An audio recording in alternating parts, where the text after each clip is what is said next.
this series, we're reviewing top-selling Amazon products that are generating over 7 figures worth of sales every single year.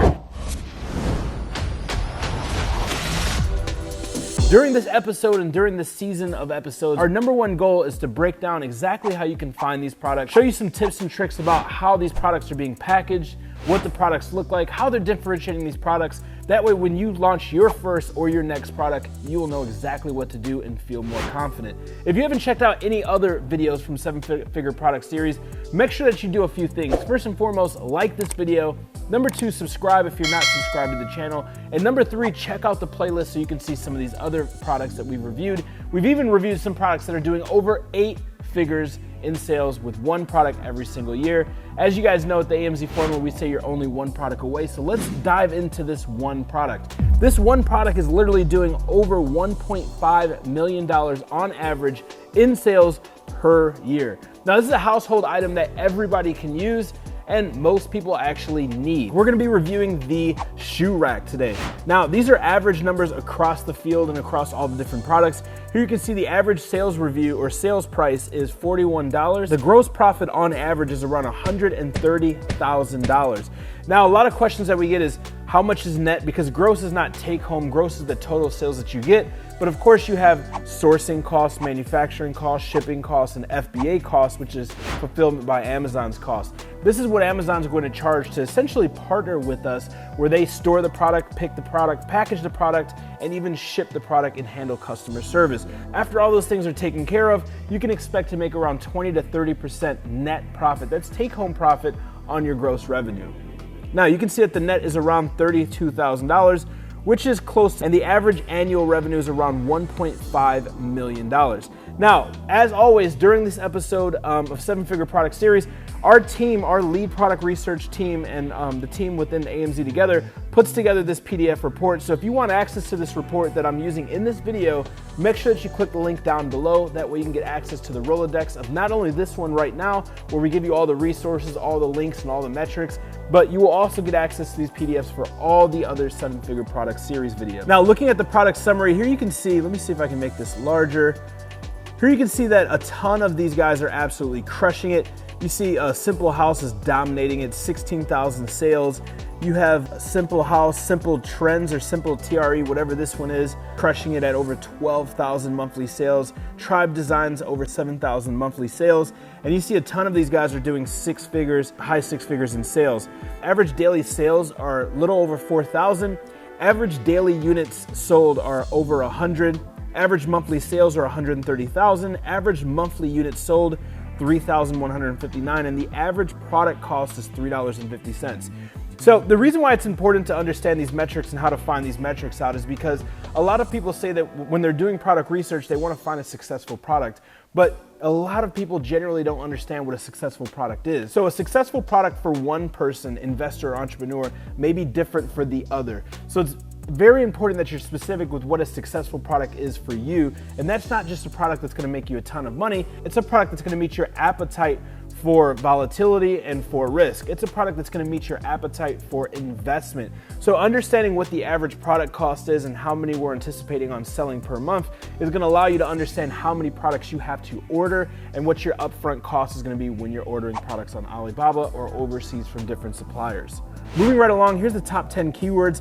And this is awesome. I like looking at the keywords because it shows you depth of market. It shows you how many people are searching for this product. And also you can get other ideas for other products. So here you can see that on the lowest, it's 17,000, which is gonna be a long tail keyword, closet shoe rack, and all the way up to nearly 1 million search volume, which is gonna be shoe rack. The more shorter the keyword or direct the keyword is, the higher the search volume, the more difficult it's gonna be for ranking that product underneath that keyword.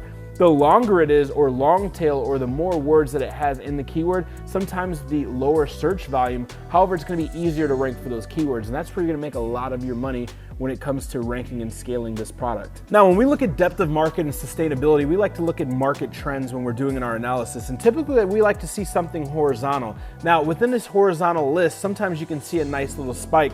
There's a difference between sustainability with scalability and then something that's just gonna be seasonal or trending. When you have a seasonal product, you'll see horizontal lines with nice shooting up lines during specific times of the year. For instance, Christmas lights in October, November, December, or a pumpkin carving kit in September and October, right? Now, when it's a trending product, you'll see a flat line and then you'll see a spike and then it'll go back down to a flat line. We don't want either of those. We want a sustainable but scalable product that can be getting traction. And this is a perfect example of a scalable, sustainable product that seems that it's really got some traction. Here you can see it's a nice horizontal line, some spikes, and then it's starting to trend upwards, right?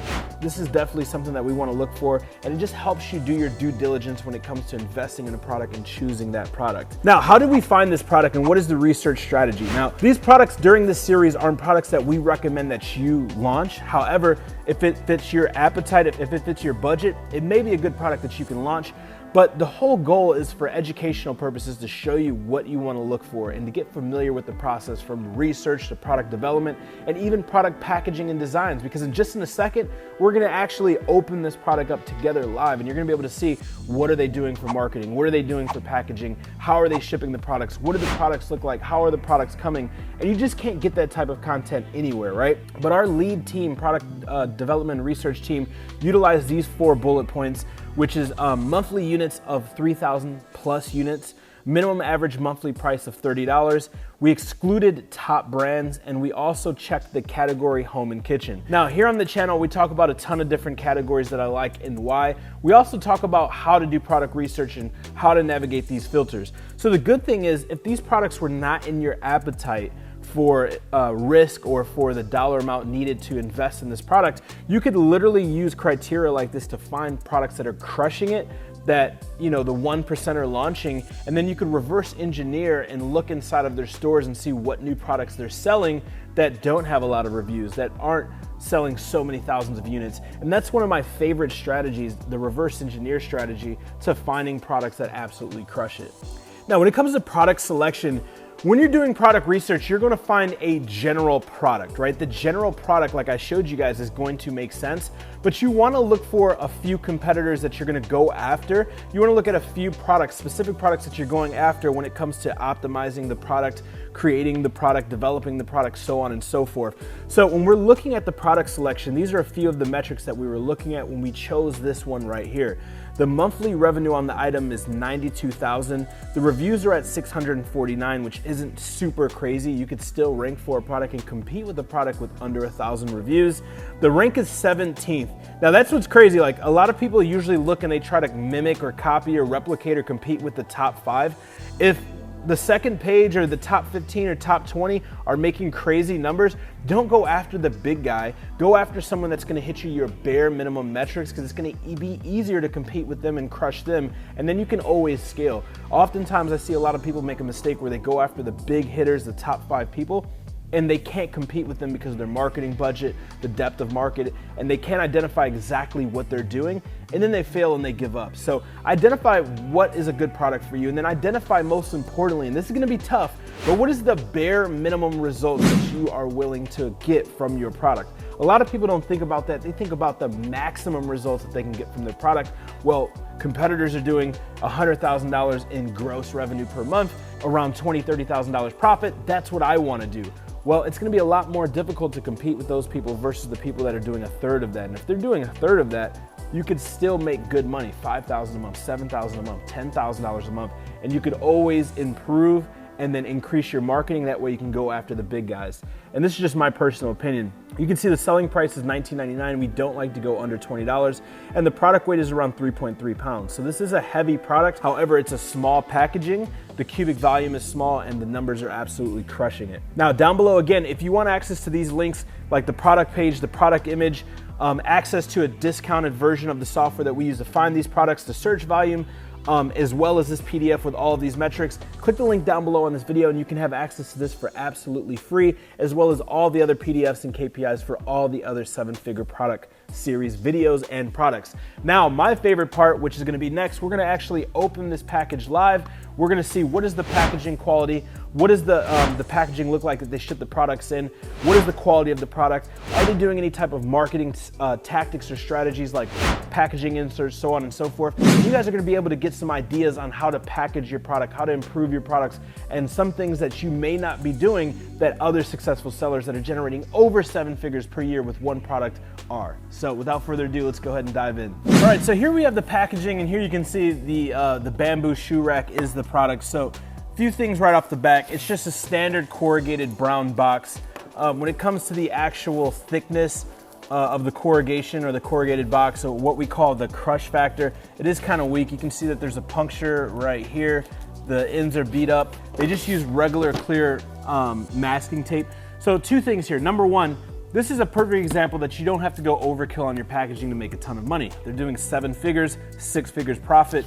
This looks horrible. I personally would not launch a product like this. However, perfectionism often leads to procrastination. So if you're in your journey of launching your first product or scaling a second product or vertically integrating, it does not have to be perfect the right time. What is important is product market fit, and success loves speed. So speed of execution is very important. So you can get your product to the marketplace looking like this, and on your next order you can improve it and improve it and improve it and improve it. Now, I will tell you this, one of my first products years ago that were crushing it went into a crappy product, like a crappy box like this, and I made a ton of money, and I just never put any cognitive effort or time or resources into improving the actual packaging because I was making so much money.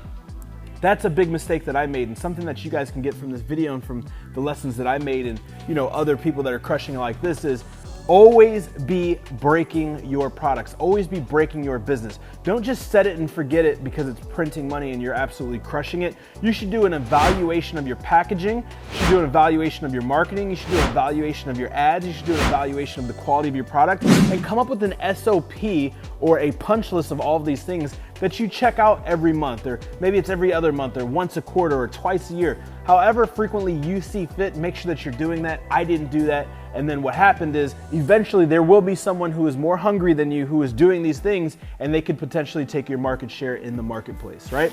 So very, very simple. Right off the bat, I really don't like when they do this tape like this because you can't break open this packaging just by your hands, right? You have to use one of these guys. And when you use one of these guys, sometimes people get crazy if they're not used to opening packages like me, and you can go dive in, and guess what? It's a bamboo product. So if you slice this deep, potentially you could slice and ruin your product, right? So two things with that being said. Number one, you're gonna have returns, you're gonna have complaints, you're gonna lose money, and you're also gonna lose a customer because they're gonna be upset, right? So have some type of sticker, some type of, it could be a sticker, it could be a print on the box that says, do not use a sharp knife, or be very careful opening, something like that. I'm sure you've seen that before. That will help because literally once we open it, here you can see that there's wood. And let me just show you with one side open, one side closed. Here you can see there's wood. So if I didn't know how to, if I didn't have experience in this and I was just a consumer and I come in here and I'm excited and I just rip down the middle with a perforated blade, it's gonna ruin. And actually, and here, me knowing what I'm doing and me telling you this as I did this, I actually ruined the product. And I knew that the product could be damaged, and I knew to take it easy, and I still ruined the product. So here you guys can see like me explaining that to you and knowing this and literally taking my sweet time, I actually cut these last two areas right here and ruined the product. So how do we fix this or rectify this or prevent this in the future? Because I guarantee you they are getting returns right now because people are doing what I just did, probably much more severe. So a few ways. Number one, sticker or some type of disclaimer or disclosure on top of the box saying do not use a perforated or sharp knife. Number two, you could have an insert, which is a piece of cardboard on top of this that would protect. That way if you cut through it, it would cut the cardboard, right? And it wouldn't actually cut the product. So right off the bat, I see the products are just thrown in here. I'm huge on organization. I'm huge on product inserts. So you see the product is just slammed in here, and they have hinges on here. They have the internal pieces that you use to put this together in here. They have the screws, and it looks like the Allen wrench or the tool that you use to assemble this. And that's pretty much it. You have the product, you have the legs or the pieces, and you have the screws and the one Allen wrench, and here is their packaging insert. So I'm big on this. If you guys have watched the channel, if you guys watch the series, you hear me preach about this over and over and over again. When it comes to products that have to be assembled, I am huge on really good instructions. And I cannot stress this enough. If you want results that others are not getting, you must do what others are not doing. And I'll use IKEA as an example. There's a few companies that I love. I love Apple, I love IKEA. I'm gonna use that because this is a piece of furniture that needs assembly, right? When you look at IKEA, they disrupted the marketplace and they did things different. Their instructions rock. They have like a 24-hour support where they will help you instruct on how to put this stuff together. They have huge videos. Something that I see a lot of people not doing is they are not spending the little bit of money, the little bit of resources, a little bit of cognitive load, time, energy, and effort to just go on Fiverr or go on one of these websites and get somebody to assemble this on camera like how we are right now, step by step, and to slap a QR code in here. You have to think about it like this, and you have to dive deep and understand your customer. If you can understand your customer and you can find what is their biggest pain points, chances are you can serve them at a higher level. And if you serve them at a higher level and you make the customer journey and the customer experience better, you will make more money. So I'm just like guesstimating this, but I guarantee you the demographics of people ordering a bamboo shoe rack are probably gonna be like 35 to like 55, right? They have to have a house, they have to have an apartment, and chances are they are rather handy or they are not handy. And for the percentage of people that are not handy, these instructions can be confusing. Like I'm telling you from my experience as a consumer, if they have crappy, like if I open it up and there's a ton of pieces and this is crappy and I can't understand it, I'm going to return it and I'm going to buy from their competitor. That's just me. So to get a video made professionally, like in a studio like this, of somebody assembling this stuff, or you could even do this yourself with just a phone and a $20 tripod, would cost less than $300. You would probably be one of the only people doing this, and then that would be that competitive advantage in your marketing on your Amazon listing. You could talk about how the instructions for all of your competitors suck and they're hard to read and hard to understand, and how you're the only person that has an easy to follow instructional video showing you step by step how to put this stuff together, right? So that's just an idea. I'm looking at it, it's got 3 steps, which this is an easy product to put together, but some products are difficult to put together. Some more constructive criticism. So QR code with the video is huge. Is it mandatory? No, they're making 7 figures. Can this product be improved and give their users a better experience? Absolutely. Number 2, this is only in English. If you're doing $1 million plus, 7 figures with one product and it has instructions, chances are there are people who are getting this product who don't speak English as their main language that live in the United States. Just because you're selling on Amazon US does not mean that you are getting buyers in the US whose primary language, reading, listening, and speaking is not English. So right off the bat, the second biggest language is going to be Spanish and the third is going to be Chinese. So you don't have to have 30 different languages, but print this in Spanish and Chinese and just offer that, because there's going to be that one customer that gets it and can't read this and they're going to do a return. So is that return worth paying the extra $15 on Fiverr to get this translated and then printed? Absolutely, right? It's that simple. So translation in Spanish and then Chinese, having a video, having a QR code. Their customer support is an email, and it's just a picture of an email with their customer support. I would like a little context to that. If you're making 7 figures per year with one product, I don't want to see a Gmail. I want to see your brand name in the email, right? So it would be client support or customer service at dranixley.com, not a Gmail. Dude, you're making probably $300,000 profit with this one product. This will make a sophisticated buyer look at you like you're not a sophisticated company. Dranixley doesn't have any type of copyright or anything next to it, so there's probably no intellectual property. Other than that, it's basic. There's no marketing, there's no email list, there's no social media promotion, there's no cross promotion of other products. They are losing a ton of money. I will guarantee you if we go and pull up their store, they have other products. By simply not cross promoting other products, you're losing 10 to 20% in cross generational revenue.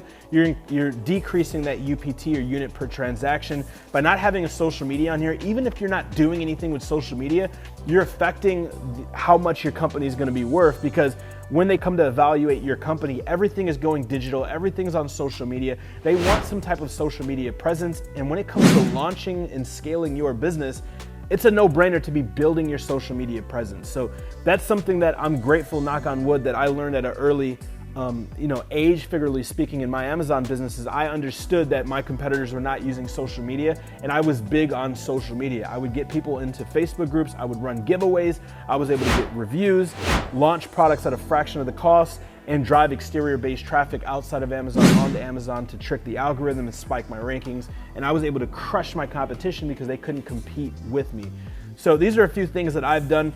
There's a few ways that you can improve this product.